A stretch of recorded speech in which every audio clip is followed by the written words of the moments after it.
Welcome to New Mexico Black Rifle Operators Union. I'm your host, Sean. Tonight I have a little bit of a cold, so pardon me I may sound like I have a little bit of a frog in my throat. But man, we've had an interesting year, have we not? So as we're winding out the year, looking at what's been going on in the 2A and what's been going on politically, it's kind of been weird. There's no other way to put it. If you've lived in New Mexico, you've lived under the governor's direction and her actual singling out of anyone who's a member of the 2A community. You know, she singled out all of Bernalillo County at one point and basically nullified the Second Amendment. That was fought in court and proven she couldn't do that, but she did find some places where she could use it, that her rules, one of which was in public spaces. Along with this, planned for a very heavy anti-2A regular session of the Roundhouse. So since there's a budget surplus, there won't be as much fighting over budgetary concerns, although we can try to make it that way for New Mexico. But what we need to do is we need to be present, and we need to be protesting, and we need to let all of our representatives in the state of New Mexico, and even at the federal level for the state of New Mexico, know that we don't actually back what they're trying to do. One of the things that the governor has hung her hat on for stopping gun violence, and I would say New Mexico has a problem with violence in general, not just gun violence. And I would say we have a problem with crime in general, not violent crime. And I think that's because of economic opportunities in New Mexico, specifically our governor's stance on energy and the lack of pursuit towards getting these other companies to come back to New Mexico or to come to New Mexico, meaning she's not at tax incentives for them to come in. She's not interested in trying to get people here that would hire people, which would improve the situation and would stop a lot of the crimes here. If people work, there's usually a decrease in crimes. This is historical. So as we've seen more unemployment in New Mexico specifically, I've experienced that myself, you know that it's harder to get back in the swing of things. You know, I'm still trying to catch up from basically 2 months of being onboarded for a position that I'm in now. I'll catch up. I have no worry about that. But what her anti-gun scheme is gun buybacks. One of those ones is gun buybacks. And it was interesting to see that, you know, my little community in northwest New Mexico, which is very pro-2A, we were one of the first counties in New Mexico when they were trying to do very stringent gun regulations in New Mexico, who came out and said this was not something we were going to allow. And it started with our county, then it became our city in Farmington, and Aztec and Bloomfield followed suit. And it's weird to see that Farmington, New Mexico was going to host a gun buyback. Now, there was so much pushback from our community up here, one of the reasons why I love my community, even from our mayor, and more specifically from our county sheriff. Now, I knew our county sheriff was always behind us because every time I've been in Santa Fe to protest gun laws, he and the Sheriff's Association have been there right beside me. In fact, I believe Shane, my sheriff, spoke right after I did when they were trying to push the red flag stuff, and they got it through, I would say, backroom deals and shady dealings that the government is known to do, especially in New Mexico. They got it through, despite the Sheriff's Association saying this is not something that's going to help us. They have means that they could use to do basically what a red flag would anyway. Okay? And not with, and while preserving someone's rights. Let's put it that way. So to do it the correct way, if someone's in crisis, they absolutely should probably not be around firearms. I mean, I think we all can agree with that. If you're going nuts, you're exhibiting those weird signs, and you need some help because situation's gotten too tough for you. There's nothing wrong for calling out for help, and there's nothing wrong with your friends, your family, or even society in general stepping in and saying, "Hey, man, we can get you some help. Let's get you in a better spot." But with this gun buyback, what had actually happened in the background was the sheriff, my sheriff, had went toe-to-toe with the organization that was trying to do this with a very novel and very interesting way of going after them. So in New Mexico, we have the stupid universal background checks. Now, I say they're stupid. If you buy a firearm or you are selling a firearm, you have to, and the person selling it has to usually go through a background check. This was passed right around the same time as the red flag law in New Mexico, which has done nothing for us. Now, I have a problem with this because if you have a piece of property and it's your private property, you do due diligence when you're trying to sell it to someone, meaning you're going to check them out a little bit, especially a firearm. You're going to see, are these guys an idiot? But ultimately, it's just a piece of property. So you should be able to transfer that property without having to go through legal hoops. Okay. But in today's society, a firearm isn't considered just a piece of property or a tool like it really is. It's considered this dangerous mass weapon of war, despite whatever it really is. Gun buybacks are notorious for buying junk guns that, the single-shot 22 that someone had, the single-shot shotguns, the broken parts of guns that people don't know what they have and they're just trying to get rid of. People that have inherited guns when people have passed away, that's what's really concerning to me, is because I know of a couple incidences where people gave away inherited firearms that were worth thousands of dollars, but were also rare pieces of art in the 2A community. But what Shane did is he went after these guys and said, if you're going to buy these firearms, that's fine and dandy. There's nothing wrong with that. But are you following the law as far as the background checks that you're supposed to be performing in doing so? Now, think about that.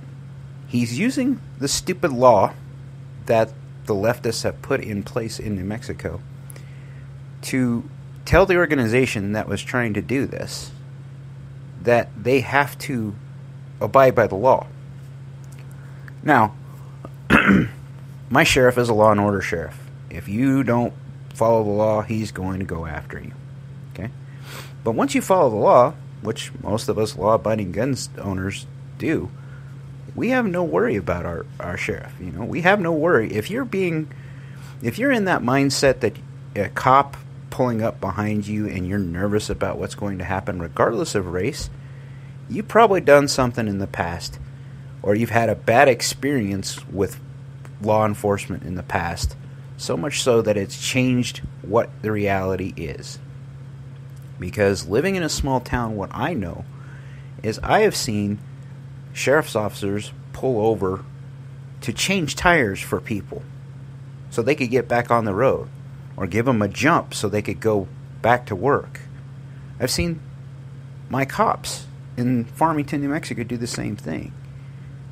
The area here, I see law enforcement guys doing an event called Toys or Shop with a Cop. And what they're trying to do is give back to the community. One of the biggest things that we have in our small local area are these holiday parades. And it never fails that law enforcement and firefighters in our area go all out for these events. They're for the community. They're still trying to make up for all those problems that we have seen in larger cities where cops have done bad things. Don't get me wrong. I'm still very pissed off at Farmington police for killing the man who just answered his door at 10 o'clock on a Wednesday with a firearm. And they showed up to his wrong address. They still have to do some training. They need to address that. I think that they are nowhere near the best that they could be. And I put that squarely on the chief. And why I say that is the chief is one of the people that was behind this gun buyback. Now, it wasn't Farmington PD. It was the chief specifically using his office to do that and his title. Farmington PD did not support him. There was an outcry from our community, and the city council had them pull this event back. Needless to say, the Everytown group or whatever gun buyback group that was still persisted, and they still did this and held their little event here illegally. Meaning that they did not follow the law as prescribed by New Mexico state law. What that means is they bought guns and didn't perform gun buyback or do background checks. Now, later this year, or beginning of next year, New Mexico State PD is being forced to buy back guns with our tax dollars. Now, this was something else that Shane had brought up, and I had thought about this, but I didn't actually get too much in the weeds with this. They're using our tax dollars to buy back these guns that are probably not going to affect the crime rates, but they're using our tax dollars to do this, to buy this junk. Now, that's nowhere near fair. We could use our tax dollars in New Mexico for a lot of things. Drive down the roads in New Mexico and you'll see that we need more infrastructure work.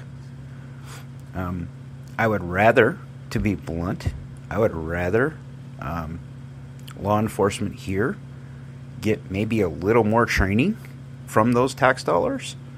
Specifically about the incident I'm talking about when the Farmington PD shot the wrong dude. You know, I think they need a hell of a lot more training to be more effective at what they do. All that being said, we're still demanding a shit ton out of law enforcement that is outside of their wheelhouse. They're dealing with crazy people. They're dealing with drug addicts. They're dealing with mental health issues at a level that they have never had to deal with. And they are not, to be blunt, capable of doing this. They are doing it, but this is something that it was never part of their job description. They're supposed to find the bad guys, catch the bad guys, put them away. They're supposed to figure out who caused the wreck, get it cleared so that traffic still flows. They're supposed to stop the flow of drugs and alcohol to the wrong people, or drugs in general, from being available to the public. They're not supposed to try to be life-saving people because someone OD'd and they're getting calls for service to administer anti-overdose drugs. That's supposed to be a paramedic. But we've gotten into a society where a paramedic can't even show up without fear of being shot at. We have some society woes that need to be fixed.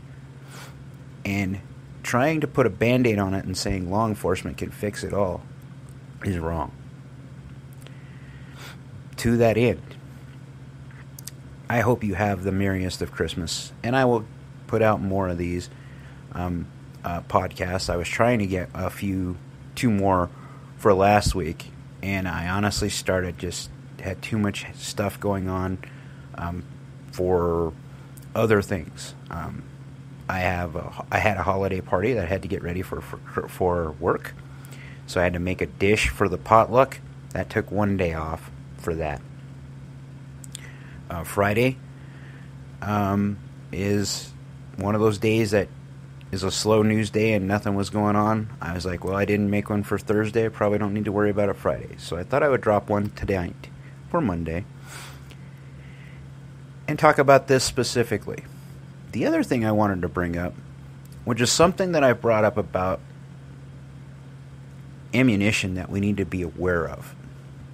Because of the strife that's going on in Ukraine and the war kicking off in Israel, there is an ammunition shortage that is, or specifically a gunpowder shortage or a rifle powder shortage, because ammunition demand for these wars has cranked off enough to where getting those components for ammunition is costing companies like Vista Outdoors a lot more.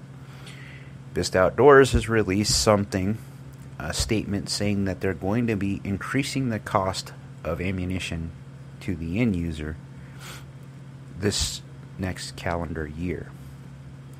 Something to be aware of. You have all your fine little toys that you're about to get, possibly, or give. Those quote-unquote batteries, the ammunition for said toys, are probably going to go up a lot more than what they ever have. Ammunition prices are about to spike again.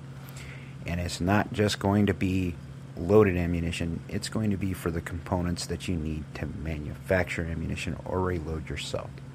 So something to be aware of. Like, share, subscribe. Most importantly, be great.